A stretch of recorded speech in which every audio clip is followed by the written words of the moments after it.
Hello and welcome to Oh the Horror. I'm Fedora, and you know what? I'm intrigued.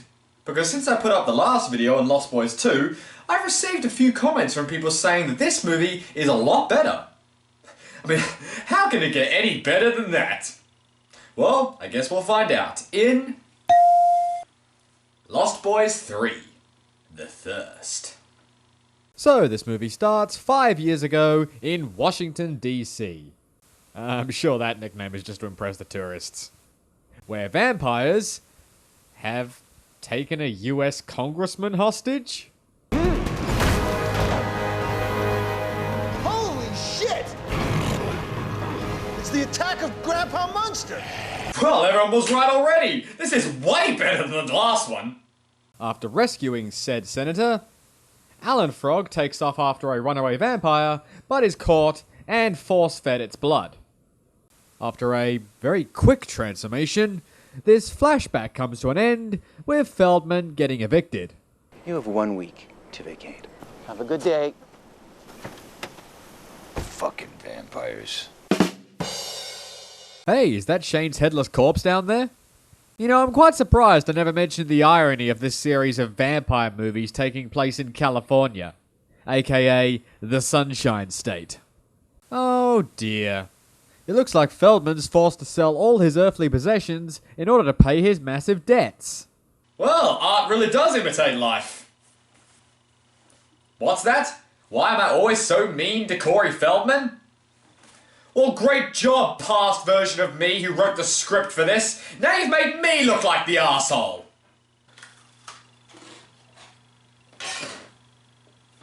Shit. Getting only pocket change for his precious comic book collection, Feldman runs into his love interest for this movie, Zoe. A moderately attractive woman who is also a comic book nerd. Way to push the suspension of disbelief, Lost Boys 3. Where'd I find the graphic novels? You mean comic books? No, I mean graphic novels. I don't read comic books. I'm not a geek. I'm not gay, I just thought that guy looked yummy. Okay, I'm gay. You know him? By reputation only. His name's Johnny Trash. And he was bullied a lot in high school.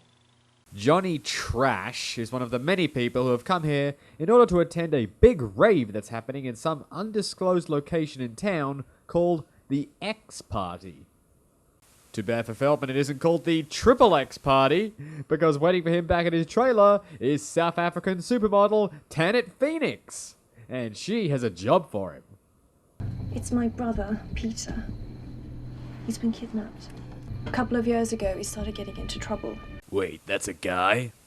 He started following around this guy, DJ X.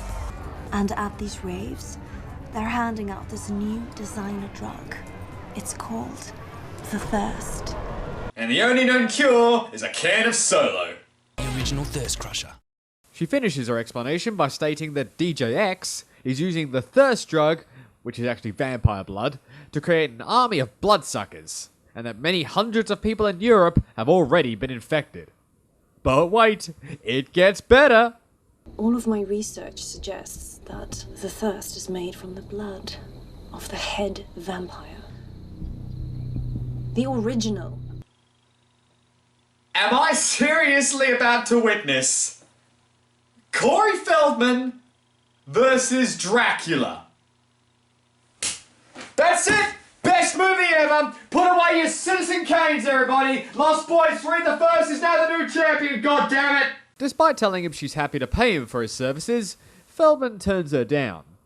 And the only reason I can gather why, due to the dialogue, is that he refuses to hunt after losing his brother. So are we just forgetting that the second movie ever happened? Well, clearly not, seeing as this movie is still called Lost Boys 3. Wait, where's the number 3? Strange, it has it on my copy of the movie. That night, the infamous DJ X flies into town with Gwen's kidnapped brother in tow. Well, that's one way for drug smugglers to avoid customs. Before jumping himself, DJ X tells his goons to hire somebody to take out Feldman so he can't get in the way of the rave. Okay, float! Float! Float! Oh, Jesus Christ. Okay, look cool. Look cool. Oh, look, Johnny Garbage is here. DJ X. I've been whoring the fuck out of your next party on my website, and you can't even text me back? By the way, did I just see you guys fall out of the sky just now? Oh, and Landfill is an internet personality. Hahaha, I hate those guys. I guess you'll just have to take my word for it when I tell you the man's absolutely scrumptious. The guy looked yummy. So, anywho, what do you guys have to drink in this jalopy? You. No homo. Hey, Jamison Newlander is still in the movie after all. Now, if only they could actually give him a spot on the DVD cover. Feldman asks his brother for his help going after DJ X, but due to his own vampirism having driven a wedge between the boys, he turns him down. Give it up, Alan. It's not like you're doing anything more important. Not true, Edgar. I'm busy earning this movie its MA-15 rating. So in the end, it looks like Feldman's going it alone. I know who you are. You're Gwen Lieber, best-selling author of the Eternity Kiss series. Coming soon to a theater near you. Oh, you've heard of me. I'm flattered. Don't be. Your books suck. Well, not totally alone, because Gwen has hired Feldman a partner for this mission, much to his displeasure, in reality TV show tough guy Lars von Getz. And whatever Lars von wants, I'm not finishing that. I'm legitimately wondering if the Frog Brothers actually will be together in this movie, like the box claims, due to douche grills here. And now, Alan sent Feldman an ancient vampire hunting book via mail that he then leaves with Zoe to decipher. But the suckheads have other ideas. Where's Frog? He literally just left. If you hurry, you can still catch him. I'm still here, you backstabbing bitch. And if Goonies last time wasn't enough, now we have literal Coreyception. After the assassin vampire is dealt with, the two conclude over some delicious milky white pancakes that DJ X is using Peter and this rave as some kind of ritual sacrifice that will occur this Friday under the blood moon. Oh, well that sucks. The werewolves next town over had something planned for that night. Now we're double booked! Deducing the vamps are held up in a slaughterhouse on a nearby island, the two head over to Feldman's weapon maker, who turns out to be the same congressman they saved 5 years ago. Politician, arms dealer, that's the natural progression. Okay, holy water grenade launcher, yeah, I get it. But what the hell is this? An impaling grenade? I don't know. But it's awesome. And I want it next time I replay Soul Reaver. Oh no, scratch that. I want a stake-firing minigun. In fact, you know what? Just take the whole damn what. The day of the rave arrives. So Feldman and Zoe arrive at the dock to meet up with Gwen and David Copperfield to head to the island. Again, why does the box say the Frog Brothers are back when every Tom, Dick and Harry but his brother is teaming with him? You know, with all the found footage movies there are now, we're probably going to get a version of this movie later pulled from this guy's camera. And it'll still be better than this. The team sneak through these sewers below the slaughterhouse, and once inside, they split up. So Feldman can actually do the job, and Lars can film Grave Encounters 3. Using my tracking ability, we've located the nest of the vampires deep within this abandoned slaughterhouse. It's also haunted by cannibal pirates. It's built on an ancient Indian burial ground where they used to burn witches. You'd watch that. Don't lie to yourself. 'Cause I would as well. Yeah, it's pretty clear by now that he's a douchebag, but he hasn't done anything truly evil yet. So let's fix that. Are you Peter? Please, help me. Dude, turn around. Let's go. What? It's too early to find him. We gotta find him at the end of the episode. Let's go. What the fuck? Hope you're happy, dickhead. You've pretty much signed your character's death warrant. Kano wins. Fatality.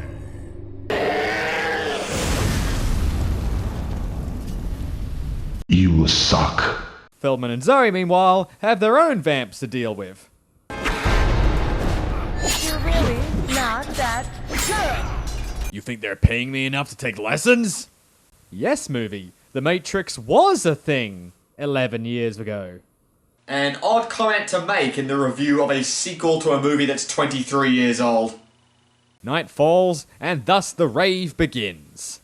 Are you ready for a sacrifice? Are you ready to drink my blood and become my army of undead slaves? Let me hear you say, whoa! Naturally, all the teens are now vamped off their faces, so it's up to our heroes to kill DJ X and turn them all back to normal. And they'll start with the power of 80s.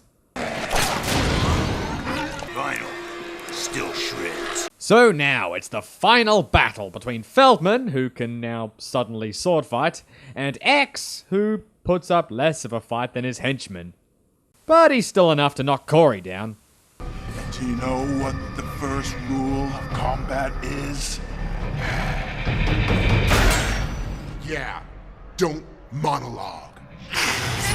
I sure hope he doesn't follow it up by asking how the hell I got here. So, at long last, and actually pretty awesomely, the Frog Brothers really are back for blood.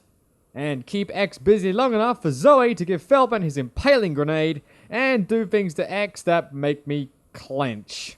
I've seen better days. I've been star of this place. So, after X is double penetrated and Peter rescued, this movie comes to a...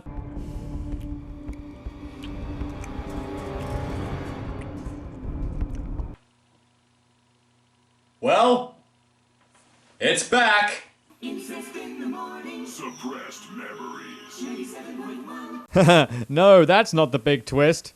It turns out Peter here is the real head Dracula vampire. Oh, I bet you did not see that coming. Hey, you got that right. Kudos, Lost Boys 3.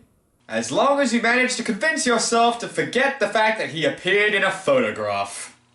Well, anyway, Count Peter kills his sister, I guess, and retreats with the brothers on his tail. But after the bastard plays dirty by mind-controlling Alan and forcing the brothers to fight, Feldman finally gets the kill by hosing Peter down with some holy water.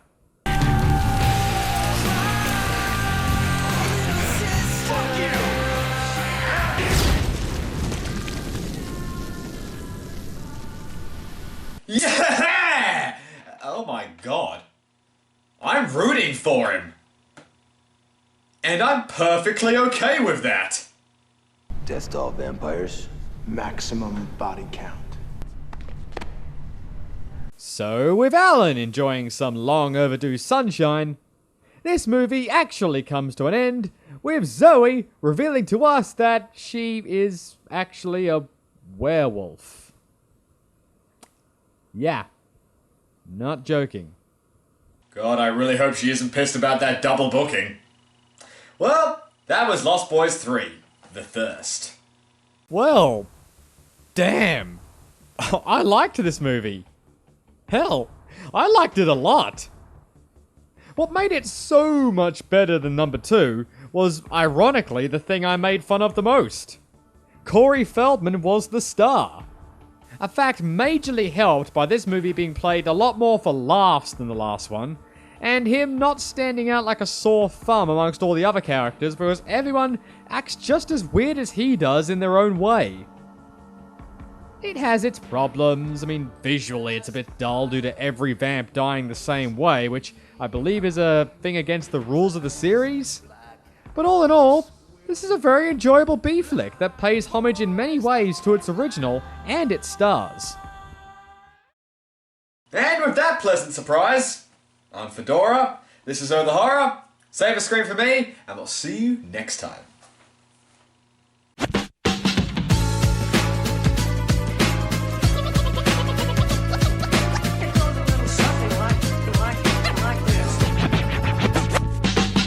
My shoes, my toes are busted. My kitchen says my bread is molded.